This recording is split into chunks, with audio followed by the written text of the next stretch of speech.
Bueno, le agradezco a Sofofa que me haya invitado a la Universidad del Desarrollo.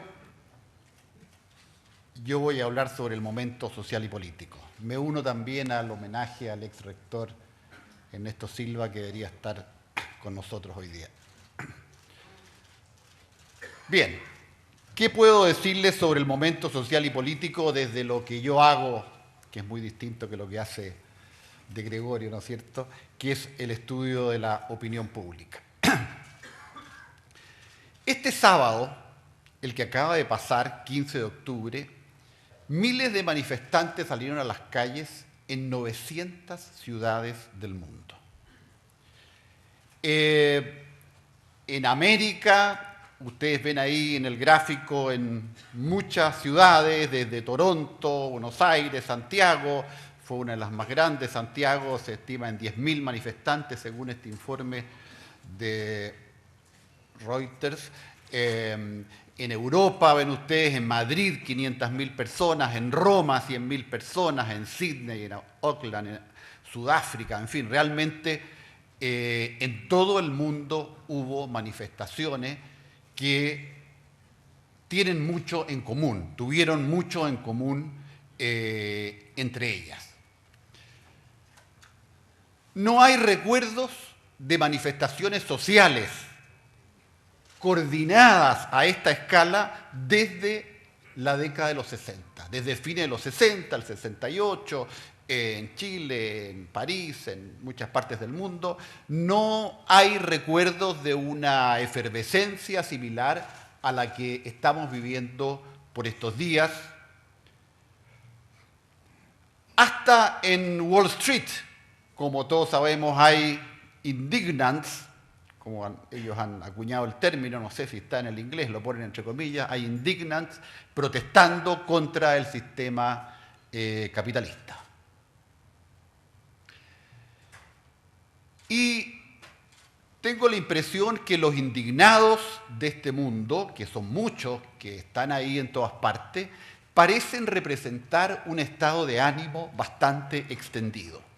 Yo quedé sorprendido de esta encuesta de Time y SRBI de octubre 9, o sea, recién de la semana pasada, en que se le pregunta a la opinión pública norteamericana, se le dice en the past few days, usted ve en la pregunta ahí, un grupo de protestantes ha estado en Wall Street, New York City y otras ciudades, dice, que para protestar por las políticas que ellos dicen favorecen a los ricos, los bancos, la influencia del dinero en el sistema político. Es su opinión a estas protestas muy favorable, algo desfavorable o muy desfavorable. Y vean ustedes que el público norteamericano, 54% de ellos dice ser muy o algo favorable a las protestas. Una cuestión inédita en la opinión pública norteamericana, 23% solamente desfavorable y el resto no se pronuncia. En esa misma encuesta había una pregunta que a mí me dejó sorprendido. El gap entre los ricos y los pobres en los Estados Unidos ha crecido demasiado. Se le preguntaba a los que eran familiares con las protestas, que era como el 80% de la muestra, pero igual el 80% de los norteamericanos está de acuerdo con que el gap entre los ricos y los pobres en los Estados Unidos ha crecido demasiado. 17% está en desacuerdo. Yo no recuerdo haber visto cifras similares de opinión pública norteamericana con posiciones similares en el pasado. En Chile hemos tenido una explosión sin precedentes. Carabineros desarrolló una estadística de manifestaciones a nivel nacional en los 3 últimos años. El año 2009, ellos registraron 1.569 manifestaciones a lo largo de Chile. Manifestaciones, yo no sé exactamente cómo la define Carabineros, pero me imagino que es algún evento que obliga a su participación y que ellos logran registrar. 1.500 en el año 2009, que fue el último año de gobierno de la presidenta Bachelet, en la recuperación de la crisis, año electoral. El año 2010 fue un año bastante más movido, el primer año del presidente Piñera, y tuvimos 2.348 manifestaciones registraron los carabineros. Y este año 2011, a septiembre, es decir, todavía nos falta un trimestre completo, Carabineros lleva registradas 5.658 manifestaciones. Si esto no es una explosión, yo no sé lo que es, pero realmente estamos en un año absolutamente inédito, movido. Algo evidentemente está pasando cuando uno ve estas cifras. La paradoja del 2011, entonces, yo creo que el presidente del Banco Central lo ha dicho muy bien. Lo que alegra al ministro Larraín y que probablemente nos va a contar ahora, en pocos minutos más, ¿no es cierto?, es que la economía creció, que el consumo está andando bien, la inversión, las exportaciones están muy bien, que tenemos una deuda pública que es menos del 10% del PIB, una cuestión única a nivel mundial, que nuestra política fiscal es reconocida, tenemos un Banco Central independiente y que el riesgo país de Chile, esta tasa de riesgo, es inferior al de Francia. Yo no recuerdo, soy bastante viejo ya, nunca en la historia de Chile que hayamos tenido una tasa de riesgo inferior a Francia, a Italia, a Japón, a Austria, a Bélgica, que significa que los mercados determinan que es menos riesgoso prestarle plata a Chile que prestarle a los franceses. Realmente son cifras impresionantes y que además en muchos años de comportamiento similar y que naturalmente alegra al ministro y al gobierno. Las expectativas internacionales con respecto al desarrollo futuro de la economía chilena son igualmente espectaculares. El Fondo Monetario Internacional, en su Outlook de abril, después hay uno posterior que incluso mejoró eso, dice que vamos a superar los $15.000 este año y vamos a llegar a $20.000 de ingreso per cápita corregido por poder de compra en esta década. La promesa del presidente Piñera de que seríamos un país desarrollado en esta década da la impresión que, al menos según el Fondo Monetario, es perfectamente posible. Bueno, y la paradoja es esta, que a pesar de esta realidad, que todavía contrasta con un mundo tan complejo, como nos explicaba el presidente del Banco Central, la ciudadanía chilena está indignada. Ustedes ven esa foto, es un evento en el Parque O'Higgins hace algunas semanas atrás, son 100.000 personas, se estimó esa reunión, y ustedes ven esa foto, no son la extrema pobreza, no es el lumpen, es la clase media chilena, la que está ahí, hay familias, hay niños, hay personas de edad, es la gran clase media chilena que está indignada. Y además está pesimista. Nuestro índice de percepción de la economía, IPEC,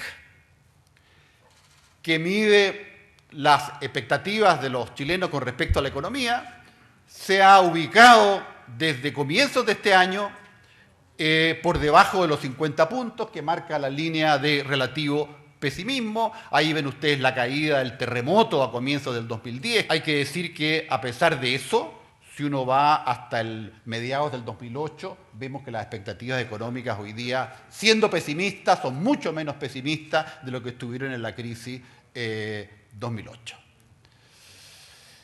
Este gráfico yo siempre lo muestro porque resume el milagro de la economía chilena, resume el éxito que hemos tenido en los últimos 25 años como país, y es este tremendo desarrollo que permitió sacar a casi la mitad de la población que estaba en la pobreza y lo redujo a solamente un 15%, y hizo aparecer esta inmensa clase media que hoy día es el grupo dominante, el que estaba protestando ahí en el Parque O'Higgins, ¿no es cierto?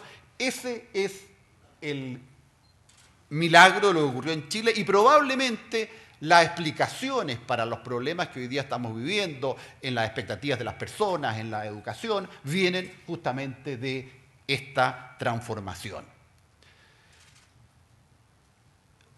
Un paréntesis nomás es que este fenómeno de explosión de la clase media está ocurriendo en muchos otros países y probablemente parte de los problemas en el precio de los alimentos y también en algunos de los problemas que hay de estados de ánimos de la población se deben a este fenómeno. Sabemos que en China, que ha tenido tasas de 2 dígitos de crecimiento durante mucho tiempo, India, Corea, etcétera, hay un crecimiento impresionante.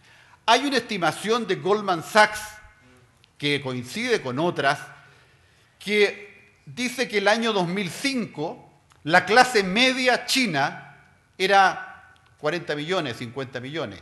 Hoy estamos ahí cerca del 2015, ¿no es cierto? Ellos estiman que la clase media china debe ser 600 millones, e incluso empieza a aparecer una pequeña clase media en India. Y que para el año 2025 ellos han estimado que la clase media china va a ser 1.200 millones de personas y la clase media en la India 400 millones y para el 2035 más de 1.400 millones. Ya el 2015 la clase media china, definida como familias que tienen un ingreso per cápita anual de $3.000 per cápita a la familia,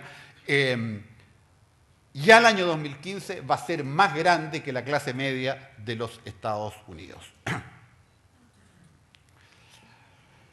Y al mismo tiempo está ocurriendo este fenómeno que las clases medias de los países desarrollados están ajustándose por las medidas fiscales terribles que los gobiernos deben enfrentar. El caso de Grecia es quizás el más extremo. Pero, por ejemplo, yo leía el plan de Obama para reducir el déficit fiscal en los próximos 10 años, implica reducir el gasto público, el gasto del gobierno de los Estados Unidos en 3,6 trillones, la mitad de lo cual sería menores gastos de guerra, pero el resto son mayores impuestos, eliminando sobre todo las exenciones de Bush a la clase media, y disminuciones muy grandes de los gastos de previsión, salud, de la tercera edad, el Medicare, Medicaid, todo eso, lo cual significa un deterioro en la calidad de vida para los norteamericanos.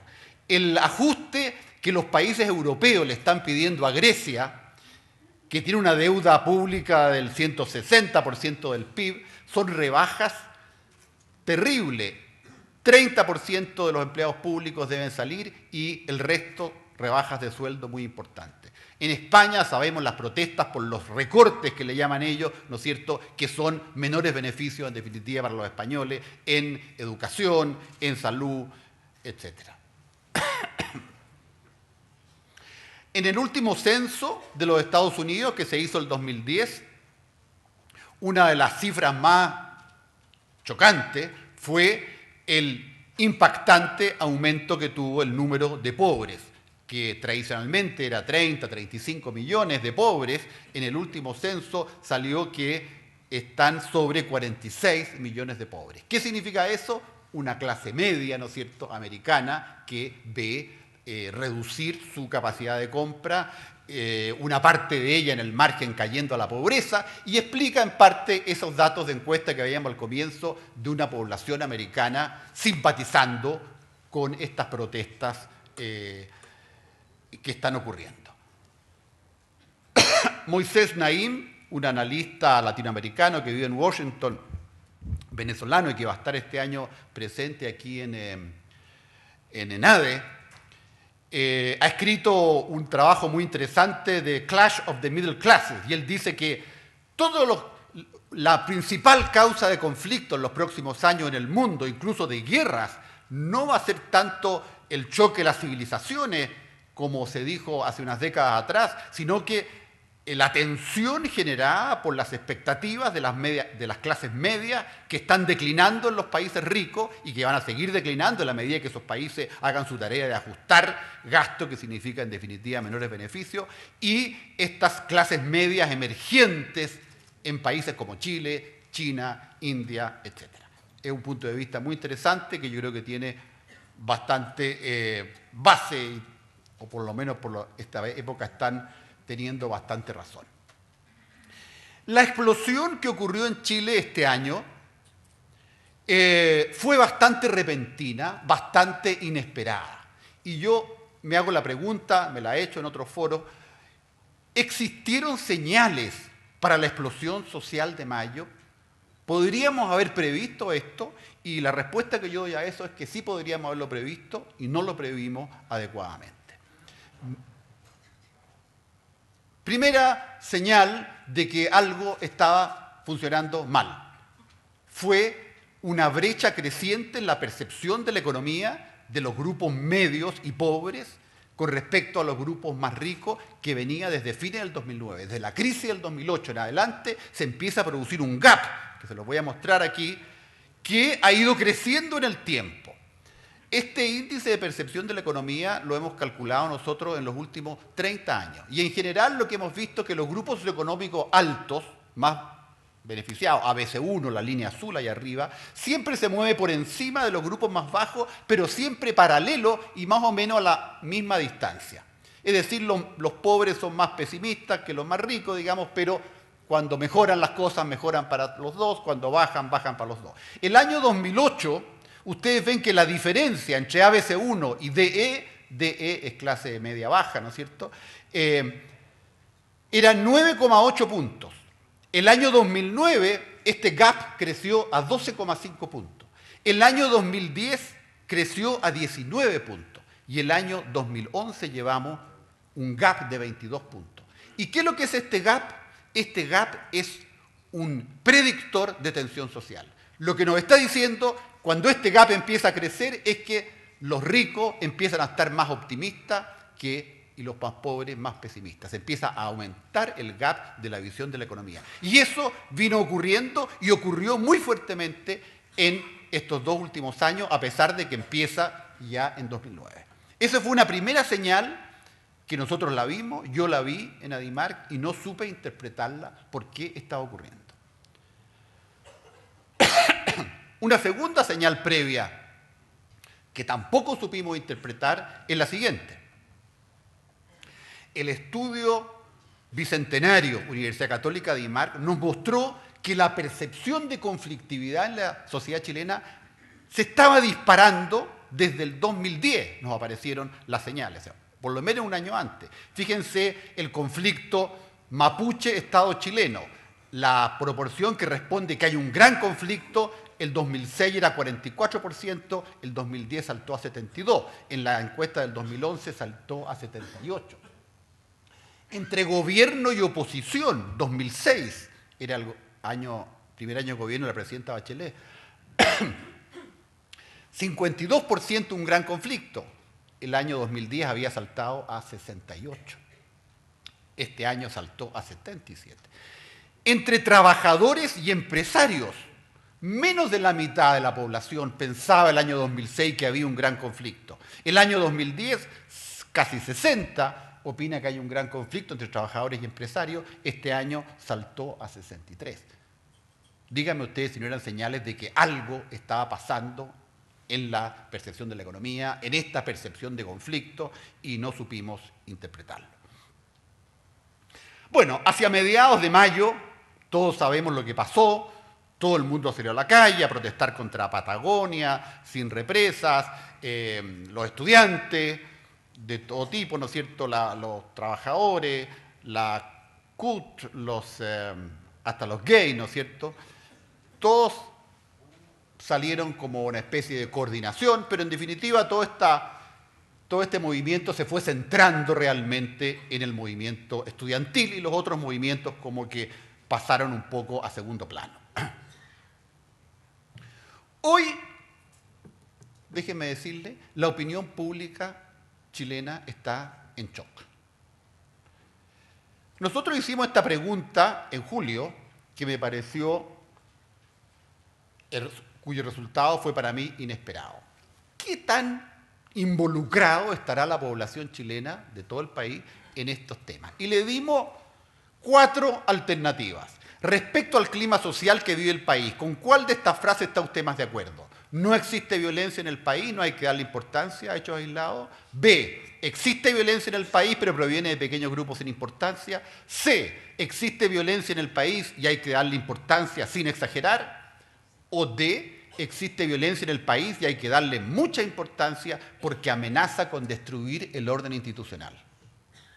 ¿Dónde se ubican ustedes? Bueno, yo les digo dónde se ubican los chilenos. 61% se ubica en que existe violencia que amenaza el orden institucional. Es decir, 60% de los chilenos sienten hoy día que el orden institucional hoy día está amenazado.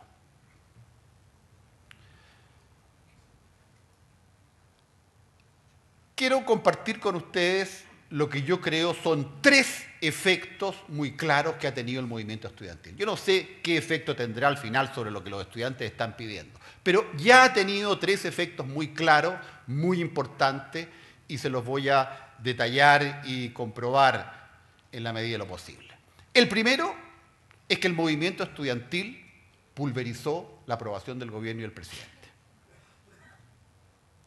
Aquí está la aprobación del presidente Piñera desde que asume el gobierno, el 2010, hasta hoy, hasta la encuesta del mes de septiembre. Ustedes ven que el presidente en su primer año tiene en general sobre 50% de aprobación, muy parecido a la votación que lo obtuvo en la primera vuelta, 52, 53%, ¿no es cierto?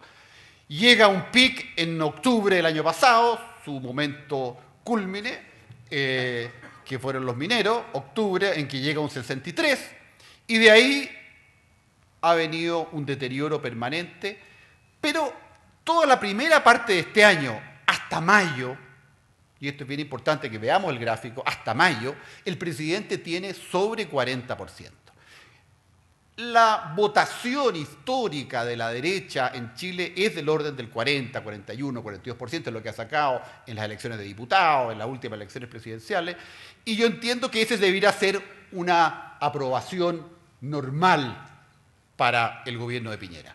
Pero a partir de mayo, vean ustedes cómo empieza, juntamente cuando empiezan las manifestaciones de los estudiantes, empieza a caer para llegar a este mínimo en agosto de 27%.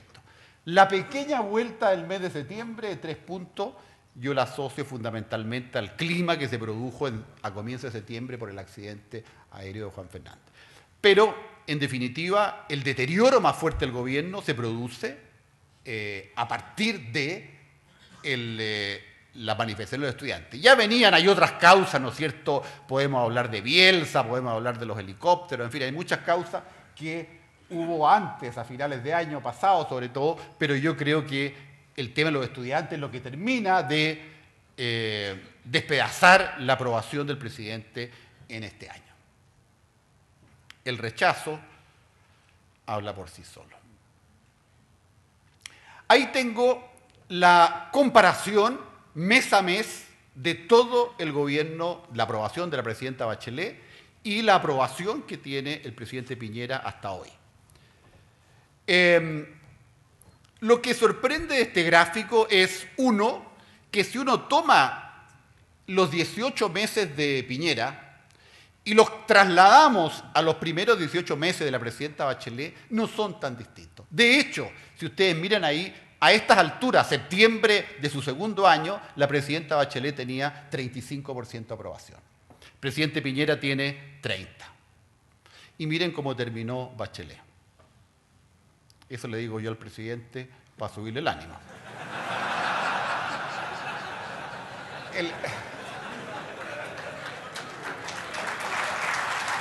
Bueno. Lo que quiero decir con eso es que estas cosas son reversibles, que al final del día la presidenta Bachelet había tenido sus pingüinos, había tenido el Transantiago, el 2007, ¿no es cierto? En fin, cada gobierno enfrenta sus propias vicisitudes. Segundo efecto de las manifestaciones. Y yo creo que esto es mucho más importante. Y la tercera, que se va a ver después, que creo que es todavía más profunda. La segunda consecuencia de todo este proceso que lleva ya más de 5 meses, ya vamos para los 6 meses, ¿no es cierto?, es que desató una extendida crisis de confianza en las instituciones. En todo tipo de instituciones. Le voy a dar un dato que para mí es impresionante. estudio hecho por el Centro de Estudios de Encuestas de la Tercera.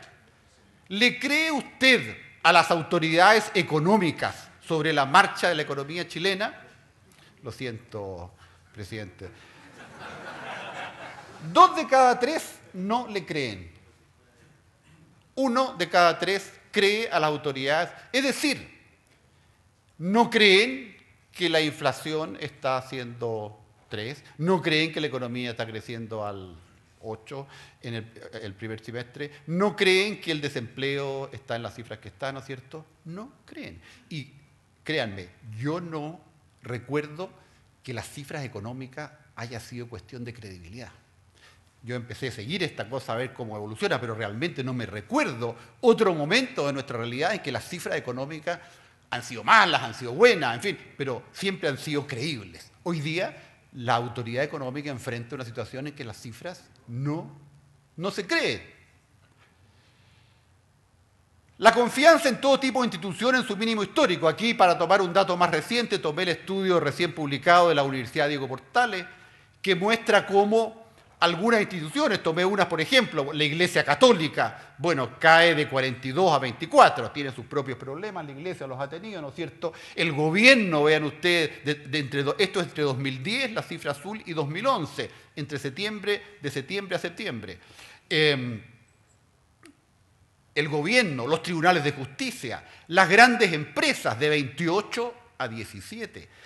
El Parlamento de 17 a 11, los partidos políticos de 11 a 7. O sea, en general, todas las instituciones sufren un problema de credibilidad, de confianza.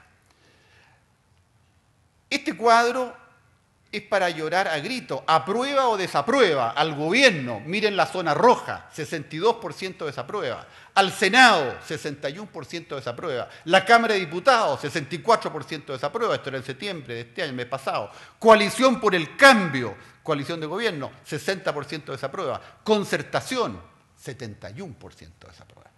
Yo no sé lo que va quedando. La identificación con los partidos políticos nos muestra este alejamiento tremendo, esta serie que es del Centro de Estudios Públicos.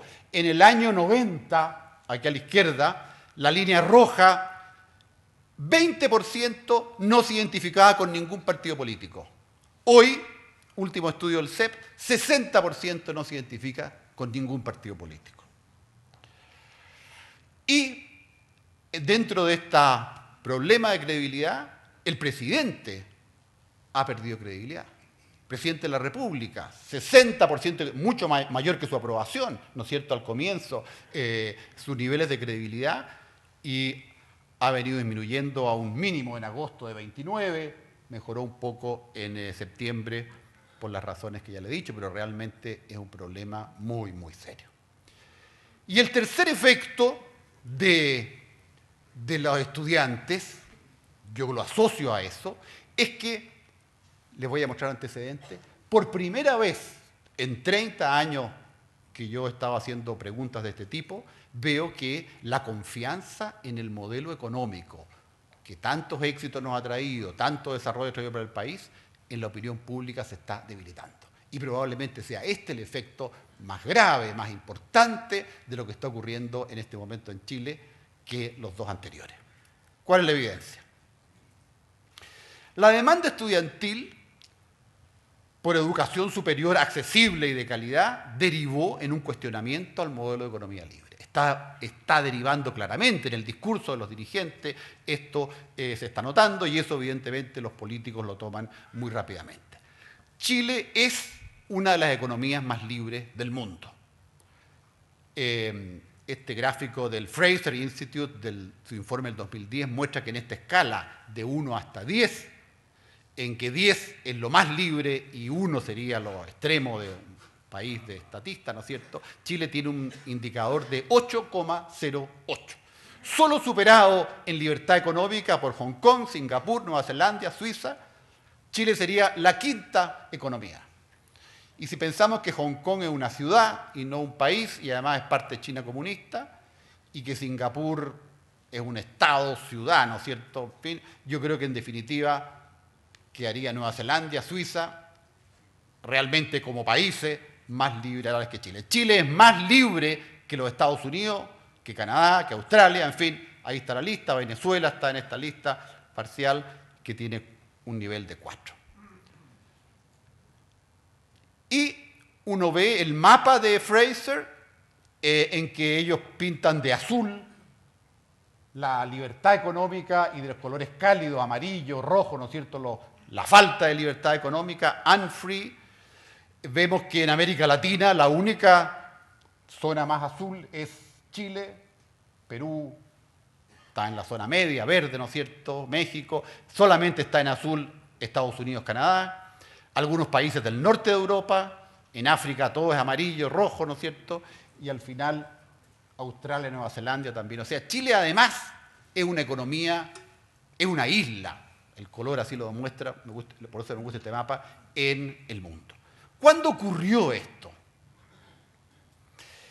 Hay un análisis de cómo evolucionó el índice de Fraser, lo analizó, lo estudió Libertad de Desarrollo, aquí se los muestro, y es un gráfico muy interesante.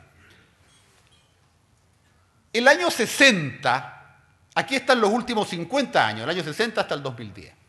El año 60, ustedes ven, el índice de libertad económica de Fraser marcaba 5,5, un nivel medio, como los países europeos, un poco hoy día en el cuadro que acabamos de ver. Y vino todo el problema de los 70, ¿no es cierto?, el gobierno de la Unidad Popular, hasta que llega la crisis del año 73 y llega ese mínimo por el 73, 74, 75, viene el golpe militar en Chile y comienza el proceso de liberalización de la economía chilena. Y la democracia, como todos sabemos, vuelve el año 90. Pero lo interesante es que cuando vuelve la democracia el año 90, el índice de libertad económica, que ustedes lo ven ahí, era lo mismo que el año 60. Es decir, el gobierno militar retrotrayó la economía chilena a los niveles de libertad que tenía en los años 60. La gran revolución liberal la hicieron los gobiernos de la Concertación, que llevaron del 5,5 a los 8, que ya les mostré del intermedio. O sea, los gobiernos de la Concertación entre el 90 y el 2010, en esos 20 años, Nicolás nos podrá contar más sobre eso, hicieron esta realmente extraordinaria revolución económica. Y en general, en todas las encuestas y estudios que yo he hecho en estos últimos 20, incluso hay algunas que son casi ya de 30 años, la sociedad chilena apoyó este modelo por los beneficios que ha traído a reducción de la pobreza, el índice de ingreso per cápita, etc. Pero sin embargo, miren lo que ha pasado en este último tiempo. En octubre de 2007, la Tercera hizo una pregunta que a mí me pareció atrevida. Preguntó a la población: ¿apoya usted el modelo económico existente hoy en Chile, basado en libertad de precio, economía abierta al mundo y empresas privadas más que estatales? Una pregunta muy directa, muy fuerte, muy dura, ¿no es cierto? ¿Es usted capitalista? Y encontró que el 55% apoyaba el modelo económico así definido. En noviembre del 2010, en lo que pensábamos que ya había pasado la crisis 2008-2009, algunos analistas pensaron que era el fin del capitalismo, ¿no es cierto? Volvimos a hacer la pregunta, ahora la hizo Adimark, y obtuvimos que, notablemente, en una muestra similar de nivel nacional, no solamente el apoyo al modelo económico no había disminuido, sino que incluso en el margen había aumentado ligeramente.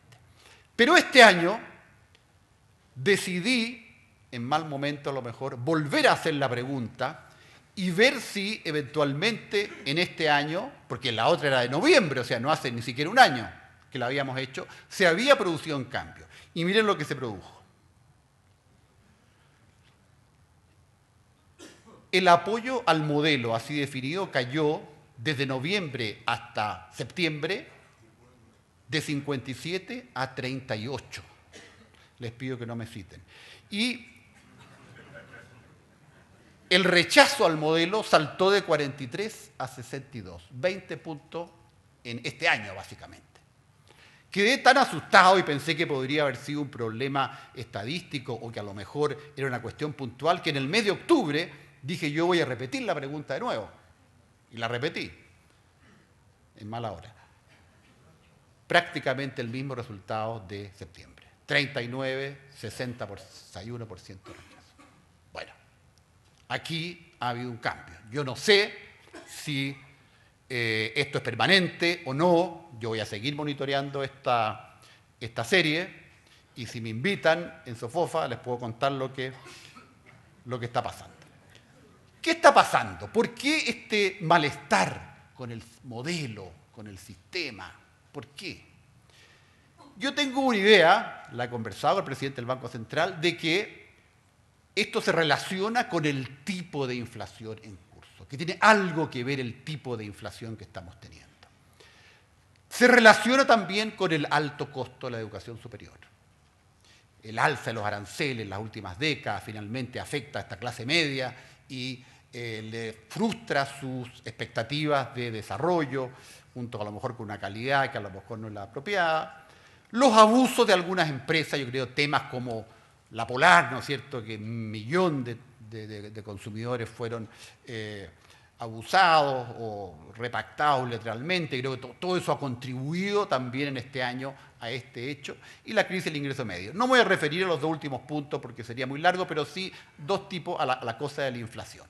A mí me llamó la atención que en la encuesta de septiembre, o sea, del mes pasado, la percepción de si las cosas están mejor o peor para las familias, en el mes de septiembre nosotros preguntamos y el 38% nos dijo que estaba peor que hace un año. Pero cuando lo abrimos por nivel socioeconómico, que son las barritas que están ahí a la derecha, ustedes ven que en el ABC1 el 26% está peor, o sea que el 75% está igual o mejor. Pero cuando nos vamos al nivel de E, salta al que el 50% dice que está peor que hace un año. Y en el C3 un 36%. Entonces, estas desigualdades no son habituales. En general, estas cosas se mueven más o menos en paralelo. Eso.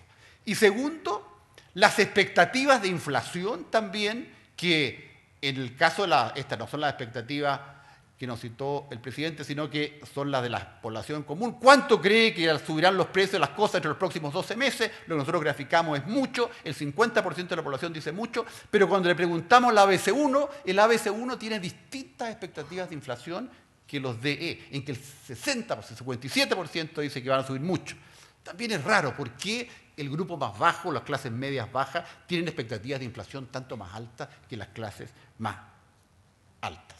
Bueno. Y yo creo que tiene que ver con los precios. Esta es una discusión que tenemos con el presidente de Gregorio.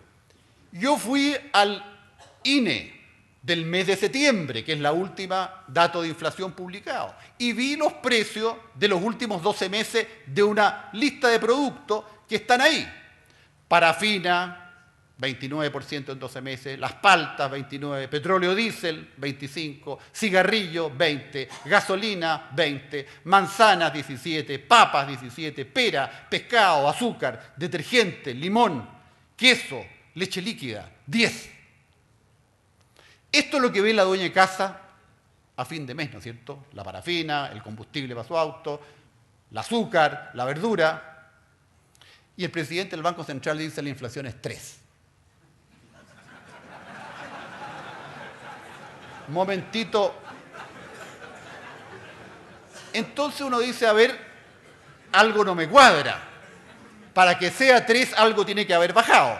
Veo el INE y claro, han bajado cosas. ¿Qué ha bajado? Cámaras de video, menos 19. Reproductor portátil de audio y video. Computadores, televisores.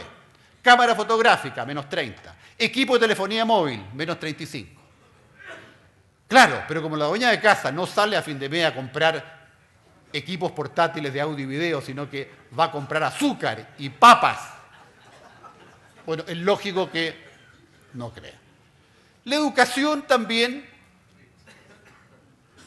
es una cosa vergonzosa.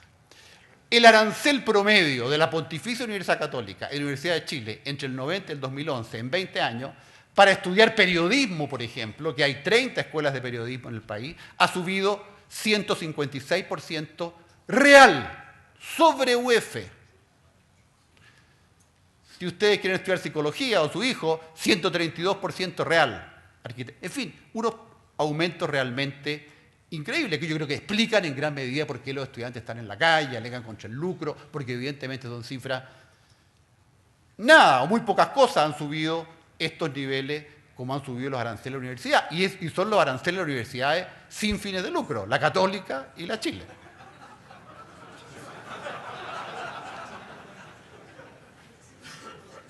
Y por lo tanto, el costo de la educación superior para las familias como porcentaje es en Chile un 22% del PIB per cápita corregido por poder de compra, comparado a todo el resto del mundo, que es nada. El otro día le presentaba esto a unos noruegos, vean dónde está Noruega ya, 0,8. El noruego me preguntaba, pero ¿por qué el Estado de Chile no financia la educación? Bueno, es otra nuestra visión, pero evidentemente esto, los estudiantes se comunican unos con otros y a su amigo de Argentina, fíjense, en Argentina es prácticamente cero, en fin. Termino diciéndoles que los estudiantes instalaron sus demandas en la opinión pública, encontraron un eco insospechado. Pero también hay evidencia, que la voy a compartir con ustedes, a mediados de octubre, que se están desgastando. ¿Usted está de acuerdo o en desacuerdo con las demandas que han presentado los estudiantes universitarios y secundarios a las autoridades del país? Agosto, ya comencé a hacer la serie ahora, 76% aprobaba las demandas de los estudiantes, septiembre 79%, en la medición de octubre, que no es pública, cayó bastante, 13 puntos, de 79 a 66, y el rechazo aumentó de 14 a 25 a las demandas de los estudiantes. Pero más fuertemente cayó todo aquí. ¿Aprueba o desaprueba la forma como los estudiantes han llevado a cabo su movilización y manifestación en la última semana? O sea, uno es el fondo y esta es la forma. Y aquí siempre ha habido más división con respecto a la forma. Ya desde agosto vimos que era 52% aprobaba, 39% desaprobaba. En septiembre había caído un poquito, pero miren el dato de octubre. Cayó fuertemente la aprobación y en cambio saltó. Hoy día mucho más gente desaprueba la forma como los estudiantes se están manifestando que aprueba. Bien. Yo concluyo entonces mi visión diciéndoles que lo que está ocurriendo en el mundo tiene que ver con esta emergencia, con estos cambios en las clases medias, que están implicando formidables desafíos. Se están expandiendo en los países emergentes, se están contrayendo en los países desarrollados, vamos a tener muchos problemas en el futuro con ese problema. El malestar ciudadano se explica en gran parte en Chile por un incremento del costo de la vida para los sectores medios y bajos, muy especialmente el costo de la educación.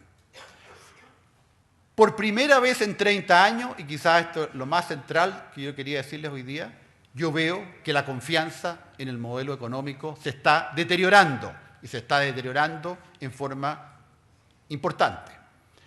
Y el movimiento estudiantil en octubre empieza a mostrar signos de deterioro en la opinión pública. Esto es importante para la eventual solución que este problema tenga en el futuro. Por último, lo que yo creo que es la tarea más urgente que tenemos como país, todos, empresarios, gobierno, oposición, sin lugar a dudas, recuperar credibilidad y confianza en las instituciones. Si no recuperamos credibilidad y confianza, yo no veo cómo se va a poder negociar nada. Ni el presupuesto, ni la solución de los estudiantes. Realmente en un clima de tanta falta de credibilidad es muy difícil llegar a ningún tipo de acuerdo. Muchas gracias.